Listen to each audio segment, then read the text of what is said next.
Sebelum melanjutkan, jangan lupa subscribe dulu, terima kasih. Bab 185, seluruh keluargamu tampan. Lupakan saja. Akan sangat sulit untuk menjelaskannya agar Ningsi tidak membuang-buang napas. Bibi, berikan aku satu ikan. Baiklah.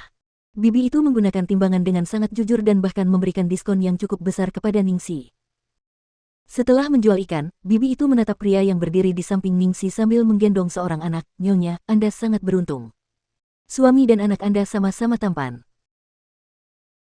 Meskipun dia berdiri di pasar basah, menggendong seorang anak di tangannya, sikap Lu Tingqiao tetap luar biasa seperti sebelumnya. Itu pasti semacam bakat bawaan.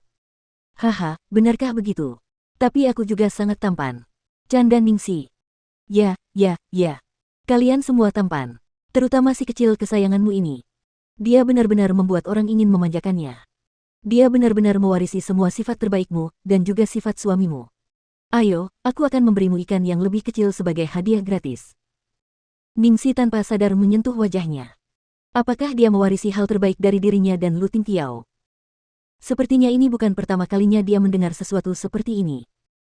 Setelah itu, Ningsi, Lu Tingqiao, dan Little Treasure praktis berubah menjadi pusat perhatian di pasar basah.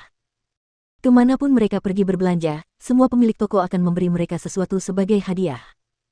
Bawang hijau, bawang putih, telur, ikan, dan udang, mereka mendapat sedikit dari semuanya. Keranjang Ningsi hampir terisi penuh. Ningsi merasa seperti baru saja menemukan cara baru untuk menjadi kaya. Dia berkata dengan penuh semangat, aku benar-benar tidak menyangka bahwa kita akan mendapatkan begitu banyak keuntungan hanya dengan membawa Little Treasure. Ayo kita bawa Little Treasure lain kali juga. Harta karun kecil mengangguk beberapa kali. Lu Tingqiao, baiklah. Akhirnya, ketiganya pulang dengan penuh kemenangan. Ningsi sedang dalam suasana hati yang baik dalam perjalanan pulang. Ketika mereka sudah setengah jalan, dia tiba-tiba teringat sesuatu dan berteriak, Lu Tingqiao, apakah kamu tahu di mana gedung apartemenku? Belok kiri di persimpangan berikutnya. Ya, kau mau kembali. Lu Tingqiao mengendarai mobil ke gedung apartemennya dengan mudah, meskipun dia baru sekali datang ke sana. Yup. Aku akan mengambil campuran rempah rahasiaku. Tunggu sebentar, kalian berdua. Oke.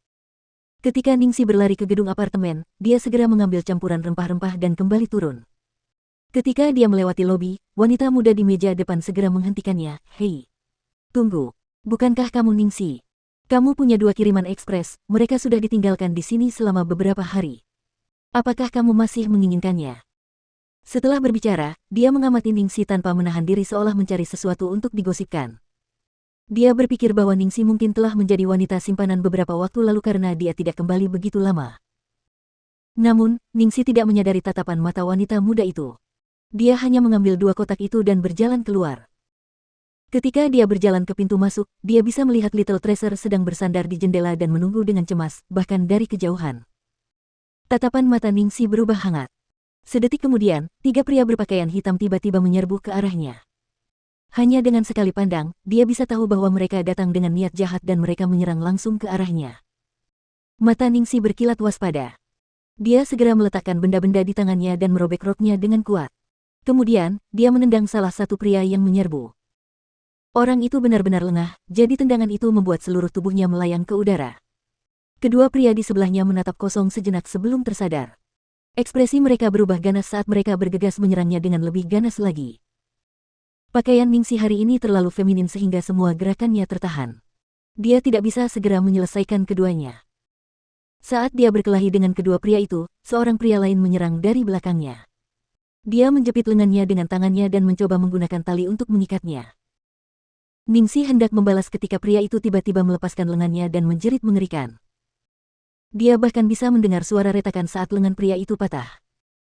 Tatapan Ningsi bergerak ke arah lengan orang itu, dan melihat Lu Tingqiao bergegas keluar dari mobil pada suatu saat dan saat ini sedang memasang ekspresi dingin.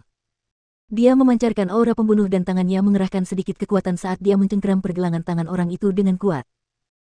Catatan TL, ini adalah bab terakhir yang diterjemahkan dari HM. Terima kasih sekali lagi karena telah membaca Hidden Marriage. Lebih besar dari W. Saya akan beristirahat sejenak dan mengerjakan ringkasan sebelum mulai mempostingnya. Row untuk HM saat ini berada di bab 1746 per hari ini, dan saya akan meringkas hingga bab terakhir yang tersedia pada hari saya menyelesaikan ringkasan terakhir. Sayangnya, butuh waktu lama untuk menyelesaikan ringkasan ini. Saya harus membaca 50 bab dalam bahasa Mandarin dan memilih poin-poin penting untuk diringkas, yang membutuhkan waktu lebih lama daripada menerjemahkan satu bab. Akan ada sekitar 33 ringkasan yang diposting, dan saya akan mencoba memposting setidaknya 1 atau 2 ringkasan setiap minggu.